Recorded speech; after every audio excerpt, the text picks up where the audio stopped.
սա եւս մեկ ապացույց է այն բանի, որ մեր կյանքը գնալով այդ ուղղությամբ է գնում, այսինքն թվային ծառայությունները սկսում են գերակշռել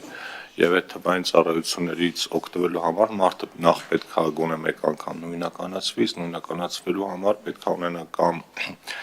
այդ իսիմ ասածը կամ ID card։ Սա ինչի համար եմ ասում, որովհետեւ վերջին օրերին, երբ մենք խոսում ենք եկամուտների հայտարարագրման համակարգի պարզեցման մասին, քննադատություններ էին հնչում, որ սա անարդար է հատկապես այն մարդկանց նկատմամբ, ովքեր արդեն ID card են ստացել, սա եւ հետագայում եկող ու նախկինում եղած փոփոխությունները այն մասին են, որ ID card-ը ու էլեկտրոնային ստորագրությունը ընդհանրապես միայն հայտարարագրման համար չի ու մարդը հենց իր հարմարավետության համար անհրաժեշտությունից ելնելով կյանքի գրեթե բոլոր իրադարձությունների համար այդ ստորագրության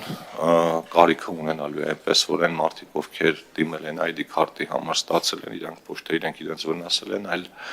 իմ կարծիքով մի քայլ ավելի առաջ են արել։ Շնորհակալություն։